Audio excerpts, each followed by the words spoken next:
Hi guys, welcome to my channel, Little Ray Sunshine. I'm Rael. Thank you so much for watching my video. As you can tell, I'm going to be talking about my NICU experience. In the last video, I explained my labor and delivery experience, and then now I'm going to be explaining my NICU experience. My daughter was in NICU for 2 weeks, and I'll just explain everything that happened within that 2 weeks. So the first thing is that she was rushed to NICU straight after birth. They said they were only going to keep her for a couple of hours to monitor her. They ended up checking her in. So me and my husband ended up finding out that, again, our daughter had an infection. They never could figure out what exactly it was. However, they put her on antibiotics right away. Antibiotics takes 2 weeks for it to actually kick in and for your kid to get over it. However, it could take longer than that. The 2 weeks is the minimum. So we never figured that out, but our daughter also had, I'm checking my phone because I want to make sure I give you the right wording, persistent pulmonary hypertension of newborns, which just means that she had a life-threatening condition of having high blood pressure at such a young age because she had no means of getting it back down. So in order to combat that, they actually had her on different medications. I'm not quite sure which ones, but I do know for all the pain and suffering she was on morphine. They had a morphine drip on her, and it was scheduled for, I think, every couple of hours. I think it was like every 3 hours at one point. Then they put it out to once a day. And then because morphine is addictive, she did get addicted a little bit to it, so then they had to do it twice a day but lesser dosage because they were trying to wean her off of it. And she ended up getting weaned off of it, which was amazing because as a mom, I don't want my kid addicted to any drugs. A typical day visiting my daughter or getting information about my daughter was we would wake up every morning at 8 o'clock and call. They would give us an update because if you know a doctor's schedule or a nurse's schedule, they usually work about 12-hour shifts. So NICU would change shifts every day at 7 o'clock in the morning. So from like 6:30 to 7:30, they were giving each other, exchanging information, getting off, getting on. So you couldn't go visit, you couldn't call during that time. So every day at 8 o'clock, we would give them a half hour to get their stuff together. We would call. And they would give us an update. They would say, this is going on, this is going on, she's doing well, she's not doing well, whatever the case may be. Then me and my husband, because we lived 45 minutes away, we would determine if we wanted to go during the day or if we wanted to go later at night. We usually only visited about once a day for a couple hours just because we wanted to give the nurses and the doctors the freedom to take care of our kid. So we would determine when we visited based off of what we were doing that day, who was coming into town to visit us, things of that nature. So when my parents were into town, we would go during the day. So we would go earlier in the morning, stay a couple of hours, let everyone see her, ask questions if they wanted, things of that nature, and then we would go do lunch, dinner, whatever the case may be for the rest of the day. Now, if no one was to visit or we were waiting on my father-in-law, we would go in the evening. So we would try to go around 5. And like I said, they usually switch around 6:30. So we would either go around 5-ish, get there, and wait until after they switched. Or we would, if he came home early, we would go early enough and then leave when they switched. The nurses switched their shifts. So that was how we did things. And honestly, it felt like we didn't have a kid. It felt like we were adopting a kid. We were walking around the hospital, figuring out which one was best for us. We picked the one that was best for us, but she wasn't quite ready to go home with us. And we were just visiting. That's how I felt. That's how me and my husband felt. So when people asked us how it felt to be parents, we had no idea. I got to sleep. I got to eat. We got to continue doing things as we were. It was like I gave birth to a kid and that's it. And it sucked. It sucked so bad, but it was such a blessing. We did a lot of stuff within that 2 weeks. And it also gave us time to analyze, to take a step back, to breathe. So while it sucked that we didn't get to take our daughter home right away, it was such a blessing that we were able to take this time that most parents don't get to really evaluate, to breathe, to get things to prepare. One other thing that was going consistently through our mind, especially in the beginning when she was super sick, it was terrifying. It was so terrifying because a couple months before, we were in a hospital just down the street from the one I gave birth in, and we lost our mother-in-law. My husband lost his mom, and that was the hardest thing that we ever went through because she went to the hospital and never came out. And she was also there for 2 weeks. So we didn't want to lose anyone else within another 3-month span. Like, I don't think we could have took it. And I think God knows that we couldn't take it because he healed her so quickly. But that was something that was consistently on our mind, was that, man, we keep putting people in hospitals and they don't come out. So we're really blessed that, again, God said, hey, it's not her time yet, and let her come home with us, because I don't think me and my husband could have took it at that point.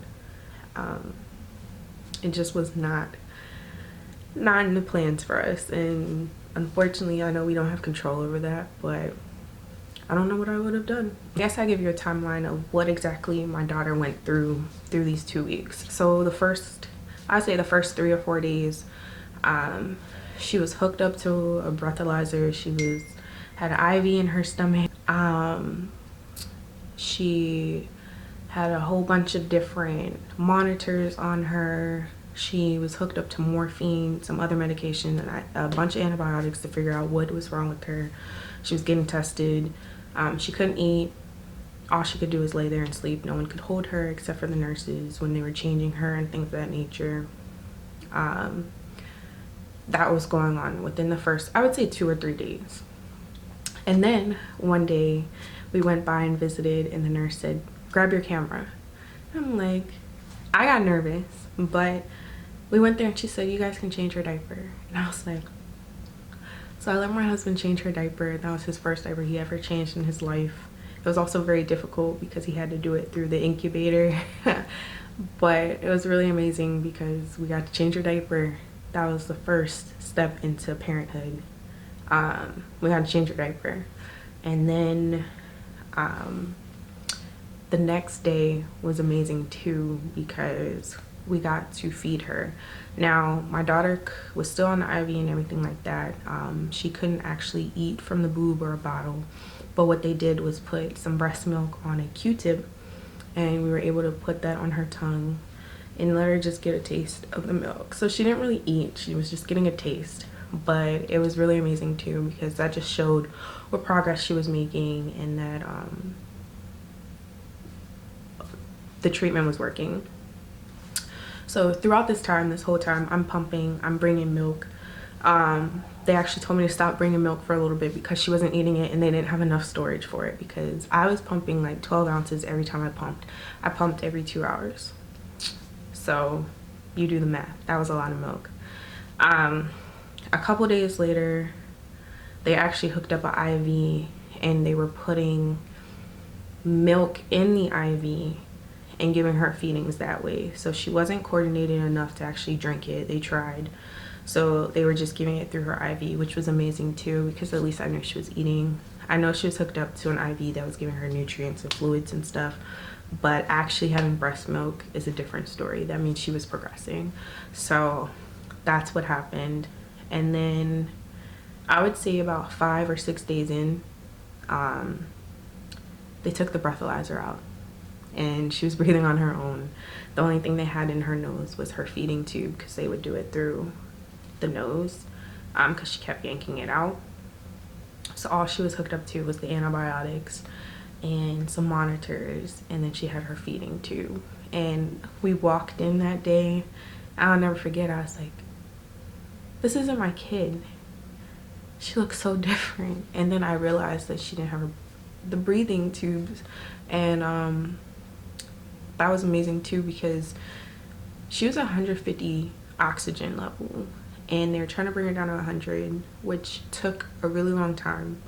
But a normal person breathes at 70. So when they brought her down to 70, she kind of struggled, so they kept bringing her up and then slowly bring her down. So that day we walked in, they didn't even tell us that they took the breathalyzer off of her. We just walked in and it was a pleasant surprise, and it was so great because that was the day we were able to hold her. That was the day that my husband, after a week of our baby being born, was able to hold our daughter, and it was amazing. It felt so good. I didn't want to put her down.